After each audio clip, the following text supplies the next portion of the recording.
भारत देश के प्रथम क्रांतिकारी मंगल पांडे जी के विषय में महाराज जी एक वाक्य नई बात आप लोगों के देशवासियों को एक नई बात बताने की कोशिश कर रहे हैं।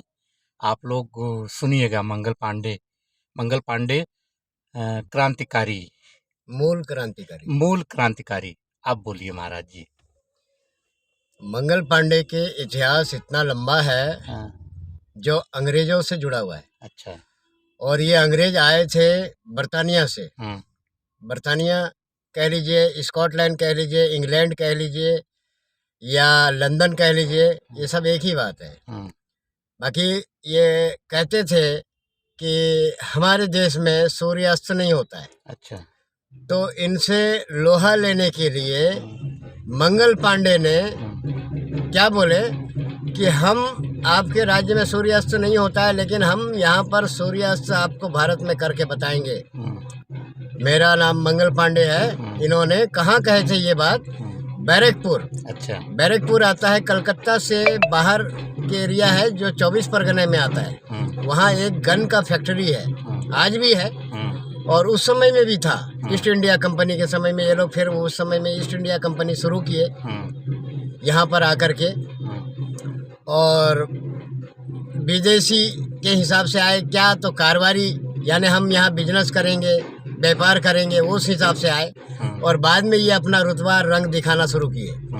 तो ऐसे हालत में वहाँ बैरकपुर जो फैक्ट्री थी, गनसल फैक्ट्री, तो वहाँ पर इन लोगों ने क्या किए, गायों का कुछ अंश उसमें मिलाना शुरू किए जो दांत से खींचा जाता था। कारतूस। हाँ, तो ऐसे हालत में फिर इन्होंने बोले, मंगल पांडे ने, कि ये सब सरासर काम गलत है और हिंदुओं के लिए ऐसी बात का वातावरण नहीं होना चाहिए। तो वहाँ से इन्होंने क्रांतिकारी का एक लहर ऐसा शुरू किए कि हमें अब साथ और सपोर्ट की ज़रूरत है। तो ऐसे करके फिर बाद में उत्तर प्रदेश के एक मूर्ति और भी थे जिसका नाम है चंद्रशेखर आज़ाद। अच्छा। तो इन्होंने उनको सपोर्ट किया। फिर उसके बाद में बर्दवान का एक राजा थे जिसका नाम था नेता सुभाष चंद्र बोस।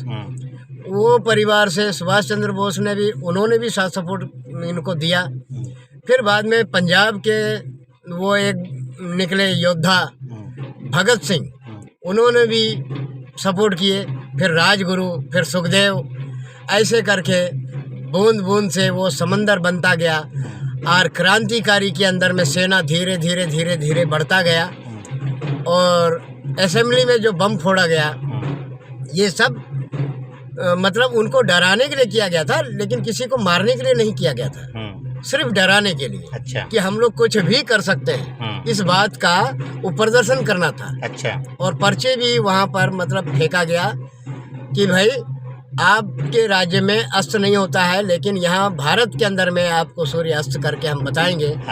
तो मंगल पांडे का जो मूल इतिहास है पांडे परिवार का, तो क्रांतिकारी के अंदर में सबसे पहला नाम आता है वो मंगल पांडे है। अच्छा। और मंगल पांडे का परिवार का इतिहास आज लुप्त होकर रह गया है। और इनका ना तो कहीं स्टैचू है, किसी भी चौराहे पर कोई स्टैचू नहीं है। बड़ा दुख से कहना पड़ रहा है कि हमारे मंगल पांडे परिवार में कहीं भी इनका स्टैचू नहीं है, कहीं भी प्रतिमा नहीं है। और भारत के अंदर में इतना बड़ा बलिदान इन्होंने दिया, उसके एवज में हम मंगल पांडे परिवारों को क्या मिला? अच्छा, कुछ भी नहीं। अच्छा। और देश के लिए हम लोग मंगल पांडे के परिवार के हिसाब से कितने बलिदान दिए, जिसका कोई अनमोल, कोई अंदाजा भी नहीं लगा सकता। और ऐसे हर देश के योद्धा लोग दिए उसमें बलिदान। आज भगत सिंह के, चंद्रशेखर आज़ाद के, राजगुरु के, सुखदेव के, नेता सुभाष बोस के, इनके जो है नाम बिल्कुल दबा के रख दिया गया है, जबकि ये दबना नहीं चाहिए। भारत के ये लोग लौह पुरुष के हिसाब से, जैसे वल्लभ भाई पटेल लौह पुरुष के नाम से जाने जाते हैं, तो वैसा ही हमारे क्रांतिकारी सेना के अंदर में मूल क्रांतिकारी जो थे मंगल पांडे, इनको स्थान देना चाहिए। चलो आज दुनिया में नहीं भी है तो कोई बात नहीं, हम अगर इनका स्टैचू भी अगर भारत में कहीं भी कोई भी हिस्से में अगर देख लेते हैं तो हमारे को ऐसा लगता है कि हमारे परिवार का इनका मान सम्मान मिला है। जैसे फौज में कोई मर जाता है तो उनका दिल्ली में जैसे बनाया हुआ है हाँ वो स्टैचू बना देते हैं, तो वैसा ही मूर्तियाँ बन जाती हैं। हाँ वैसा ही हाँ। आज जो बलिदान दिए हैं हाँ। क्रांतिकारी में, हाँ। उन लोगों का स्टैचू बनना चाहिए। ये हमारा निवेदन है, यही भारत हमारा सरकार अनुरोध है। हाँ। हमारे भारत के सरकार से और राज्य गवर्नमेंट के भी सरकार से हमारे को अनुरोध है, चाहे वो योगी आदित्यनाथ हो, चाहे वो प्राइम मिनिस्टर अपना नरेंद्र मोदी हो, सबसे हमारा यही अनुरोध है कि इनका स्टैचू बनना चाहिए।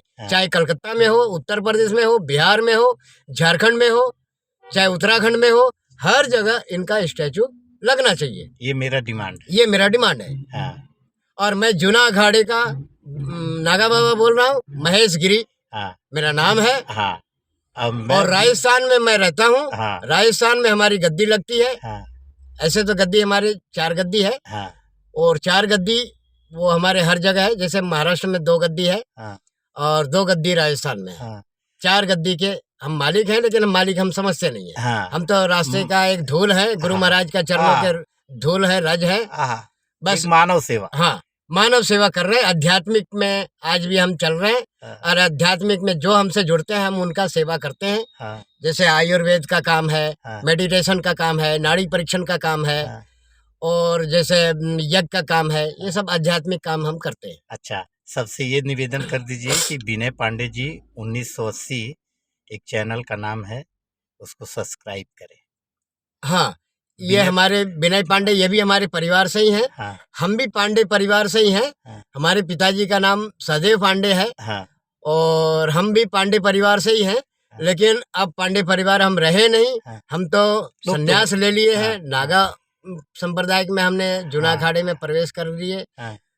हमारी पूरी मानवता ही मेरा पूरा ब्रह्मांड ही मेरा परिवार है। हाँ। और मैं सुख शांति से ये चाहता हूँ कि भाई विनय पांडे जो है मानवता कल्याण का काम कर रहे हैं। हाँ, मानवता कल्याण का काम कर रहे हैं। नई खोज लेकर के आ रहे हैं। नई खोज ये लाते हैं। और यूट्यूबर में सब्सक्राइब करें, यूट्यूबर में सब्सक्राइब करें और शेयर करें। जितना ज्यादा से ज्यादा हो। हाँ, आपने परिवार में, दोस्ती में, फ्रेंडों में खूब सब्सक्राइब करें। हाँ, और विनय पांडे को विनय पांडे 1980 को सब्सक्राइब करें। विनय पांडे 1980 को सब्सक्राइब करें। अच्छा, यही हम चाहते हैं।